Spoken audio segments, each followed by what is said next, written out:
Assalamualaikum. Halo kawan-kawan. Hari ini kita lanjutkan cerita Nabi Muhammad. Di episode ke-14 ini, kita akan bercerita tentang perjanjian Fudul.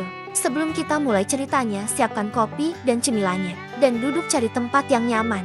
Oke, langsung saja kita mulai ceritanya. Perjanjian Fudul atau yang biasa disebut Hilfu al-Fudul. Setelah perang Fijar meredah, kehidupan penduduk Mekah pelan-pelan berjalan normal kembali. Pasar-pasar mulai buka dan para pendatang dari daerah lain juga nampak berdatangan. Peperangan yang baru saja meletus di pasar Ukan setelah mereka lupakan.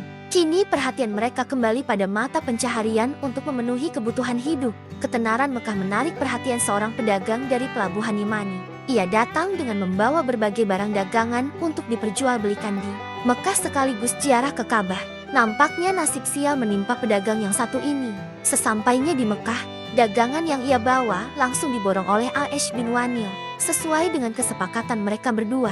Tapi setelah barang-barangnya ia serahkan, Al-Ash tak mau mengeluarkan uangnya sepeser pun. Pedagang itu geram bukan main.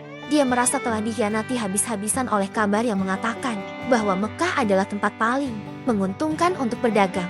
Keculasan Al-Ash sengaja ia laporkan pada Bani Abdada, Bani Mazum, Bani Sam, dan Bani Adi bin Ka'ab. Dia berharap kelompok tersebut berkenan membantunya untuk menagih Al-Ash yang telah berbuat culas.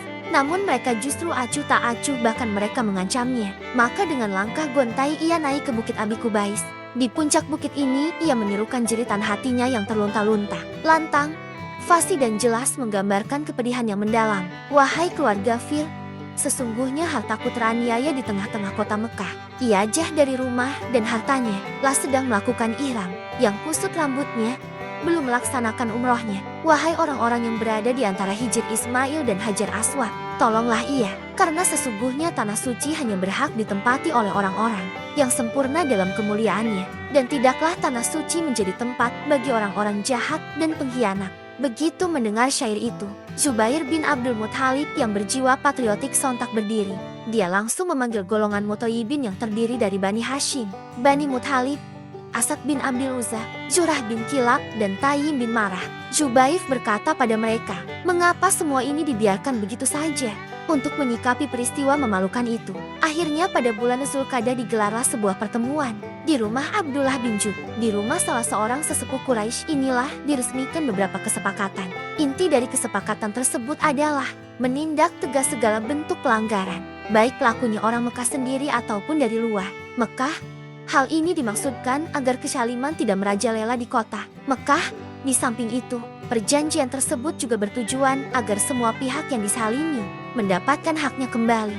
Ketika sumpah itu digelar, Nabi Muhammad juga hadir di sana. Hal ini terbukti dari sabda beliau yang diriwayatkan Ibnu Ishaq. Aku beserta paman-pamanku telah menghadiri suatu perjanjian yang diadakan di kediaman Abdullah bin Jad'an. Jika dibandingkan dengan sumpah itu, maka aku tidak lebih berbangga diri. Seandainya memiliki hewan yang terbaik, sekalipun seandainya aku di masa Islam diperintah untuk menaatinya, niscaya akan kutaati.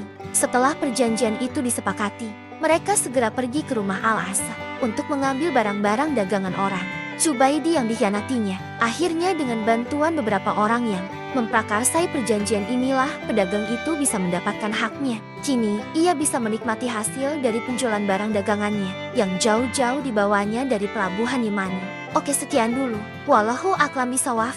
Nantikan cerita selanjutnya di episode yang akan datang. Jangan lupa subscribe, like, dan bunyikan loncengnya agar tidak ketinggalan cerita selanjutnya. Akhirul kalam. Wassalamualaikum. Sampai jumpa di cerita selanjutnya.